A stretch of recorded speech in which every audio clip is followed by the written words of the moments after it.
রাসূলুল্লাহ সাল্লাল্লাহু আলাইহি ওয়াসাল্লাম বলেছেন, যখন আমার উম্মত এই 15টা পাপে লিপ্ত হবে, এই 15টা পাপে লিপ্ত হবে, তখন তাদের উপর আল্লাহর পক্ষ থেকে আযাব এবং গজব আসতে শুরু করবে।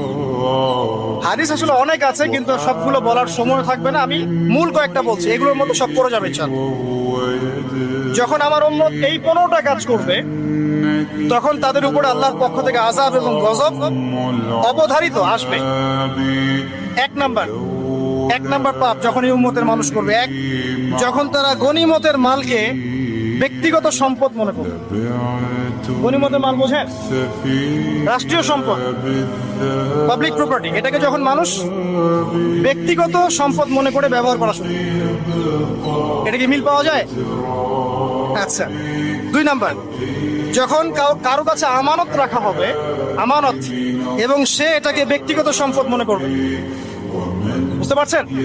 আমানত রেখেছে, এটা খেয়ানত না করাটাই কর্তব্য, কিন্তু এটাকে যখন ব্যক্তিগত সম্পদের মতো মানুষ ইউজ করবে, শেষ করে ফেলবে, নষ্ট করে ফেলবে, তখন আল্লাহর আযাব আসবে। 3, যখন মানুষ যাকাত আদায় করাটাকে জরিমানা মনে করবে, যাকাত দিতে চাইবে না, যাকাতটাকে জরিমানা মনে করবে। কি সমস্যা, কি বার্ডেন, যাকাত আবার দেওয়া লাগে কেন? আমরা তো ট্যাক্স দেই। যাকাতকে মানুষ জরিমানা মনে করবে। একটু চিন্তা করে দেখবেন যে বাংলাদেশে কত % মুসলিম নামাজ পড়ে আর কত % মুসলিম যাকাত দেয়। শুধু যাকাতের টাকাগুলো যদি আমরা একত্রিত করতে পারতাম, বড় বড় মেগা প্রজেক্ট করা সম্ভব ছিল। অনেক বড় বড় প্রজেক্ট করা সম্ভব ছিল অনলি যাকাতের টাকা দিয়ে। আর যাকাতের টাকা 1 বছরে শেষ হয়ে যায়, পরের বছর আবার ঘুরে আসবে। ঠিক আছে, ইসলামিক ইকোনমিক্সের বেসই হলো যাকাত। এটা নিয়ে আমরা ইনশাআল্লাহ আরেকদিন কথা বলবো। 4 নাম্বার, যখন স্বামী, সমাজের স্বামী যারা আছে, এরা স্ত্রীদের আঁচল ধরে থাকবে। বুঝতে পারছেন? স্বামী স্ত্রীর আঁচল ধরে থাকবে, মানে স্ত্রীর অনুগত, স্ত্রী যা বলবে তাই। আচ্ছা, গায়রত নাই, মানে স্বামী পুরুষত্বের গায়রত নাই। 5 নাম্বার, যখন সন্তান মায়ের অবাধ্য হয়ে স্ত্রীর খেদমত করা শুরু, যখন সন্তান মাকে দেখবে না, স্ত্রীকে দেখবে। পাচ্ছেন মিল সমাজে? আচ্ছা। 6 নাম্বার, যখন বাবার পরিবর্তে, পিতা বাবার পরিবর্তে মানুষ বন্ধুদেরকে সম্মান করা শুরু, বাবাকে সম্মান করবে না, ফ্রেন্ড সার্কেলকে সম্মান। সুবহানাল্লাহ। এরপরে আসেন 7, যখন, আমার কথা রাগ করেন না, এটা হাদিসে আছে, যখন সমাজের নিকৃষ্ট মানুষদেরকে নেতৃত্ব দেওয়া হবে।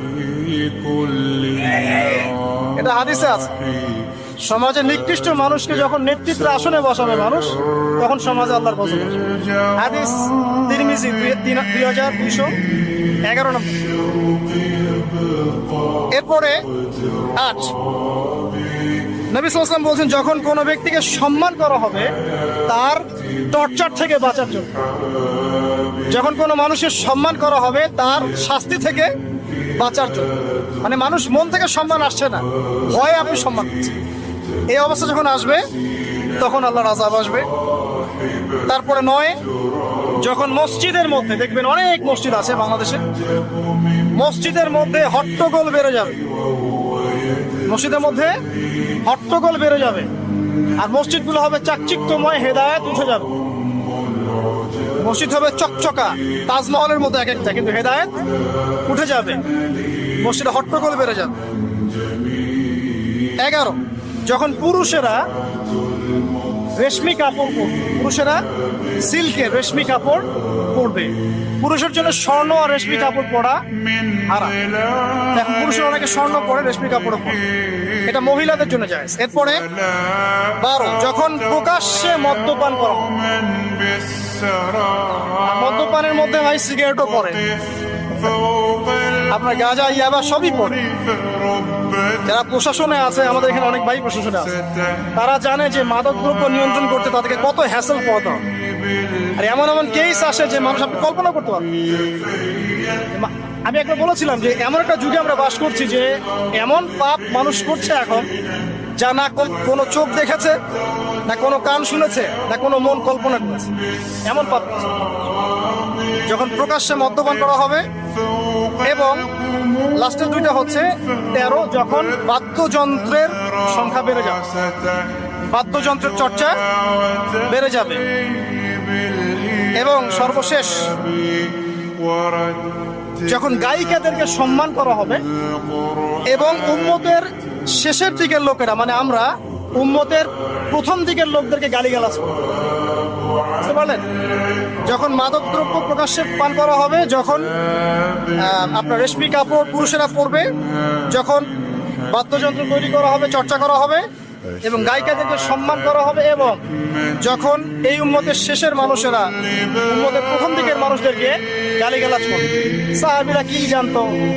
আয়েশা রাদিয়াল্লাহু আনহা চরিত্র অমুক ছিল, এই ছিল, সেই ছিল, ইত্যাদি। নাউযুবিল্লাহ।